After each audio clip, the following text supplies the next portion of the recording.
আজকে রেসিপি নিয়ে এসেছি পেঁপে ঘন্ট। পেঁপের গ্রেট করে ঘন্ট করব আজকে। রেসিপিটা দেখতে থাকো।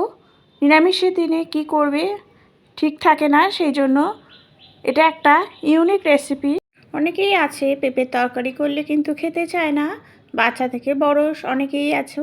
তা সেই জন্য পেঁপে খাওয়া কিন্তু ভীষণ ভালো। একবার এইভাবে পেঁপে ঘন্ট করে খাইও, দেখবে সবাই কিন্তু খেয়ে নেবে চেটে। কারণ পেঁপে ঘন্ট খেতে কিন্তু ভীষণ ভালো লাগে, আর মনেই হয় না পেঁপে খাচ্ছ যদি গ্রেট করে করো।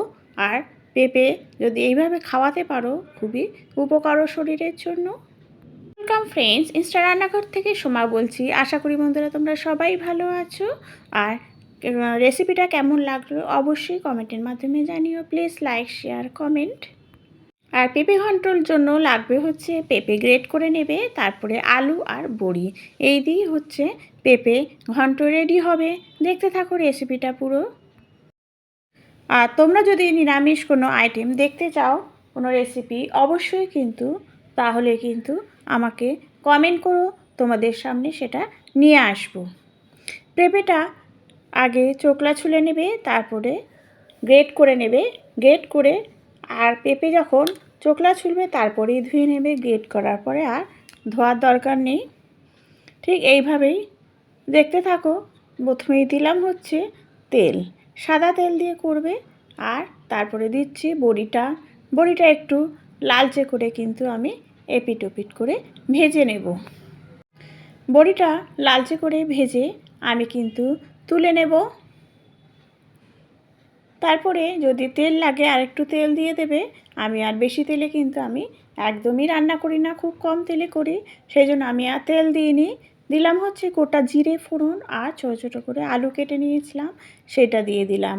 দেওয়ার পরে নুন আর হলুদ দিয়ে আমি কিন্তু আলুটাকে একদম পুরো কুক করে নেব, ভালো মতো ভেজে নেব।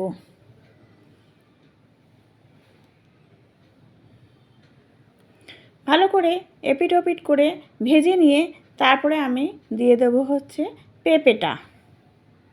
তার আগে দিচ্ছি আদা আর কাঁচা লঙ্কা। আদা আর কাঁচা লঙ্কা আমি কাঁচা লঙ্কা কুচি দিয়েছি, আদা গ্রেট করে দিয়েছি। দিলাম হচ্ছে জিরে আর ধনের গুঁড়ো। জিরে আর ধনের গুঁড়োটা একটু নাড়াচাড়া করে আমি একটু হলুদ দিয়ে দিলাম। হলুদটা দেওয়ার পরেই কিন্তু আমি পেঁপেটা দিয়ে দেব। পেঁপেটা কিন্তু সেদ্ধ করার কোনো দরকার নেই। পেঁপে গ্রেট করলে এমনিই কিন্তু বেশিক্ষণ আর লাগে না। একদম যেমন লাউ ঘন্ট করো ঠিক ওরকমই পেঁপে ঘন্ট করবে, ভীষণই ভালো হয় খেতে। পেঁপে যারা খেতে ভালোবাসো না তারা এরকমভাবে করে দেখো, ভীষণই টেস্টফুল হবে। দিয়ে দিচ্ছি একটু টমেটো।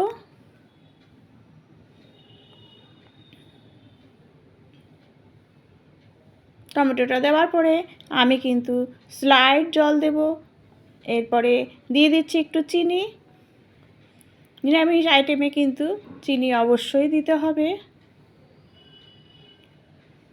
আর বড়িগুলোকেও দিয়ে দিলাম।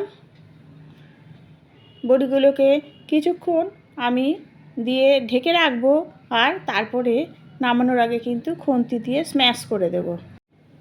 দেখো এপিট ওপিট করে নাড়িয়ে নিচ্ছি।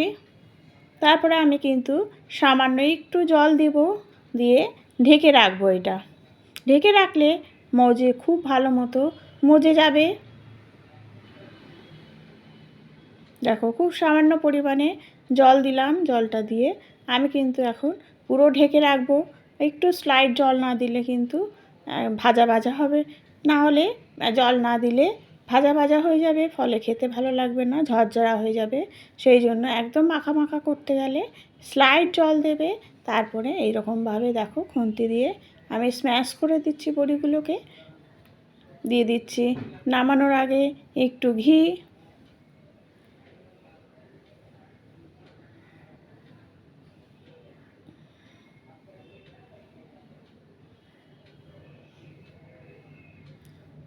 ঘিটা দেওয়ার পরে আমি কিন্তু কিছুক্ষণ পরেই নামিয়ে নেব। রেডি হয়ে গেল পেঁপে ঘন্ট। যারা খেতে ভালোবাসো না পেঁপে, ঠিক এইভাবে রেসিপিটা রেডি করবে, তাহলে কিন্তু খুবই ভালো লাগে। আর পেঁপে খাওয়া কিন্তু ভীষণ উপকার। তোমরা কিন্তু একবার ট্রাই করো, ট্রাই করে কমেন্ট করো কেমন লাগলো অবশ্যই রেসিপিটা। ভালো লাগলে অবশ্যই তোমরা কমেন্টের মাধ্যমে জানিও। নতুন যারা আছো বেল আইকনটা প্রেস করে দিও। Thank you.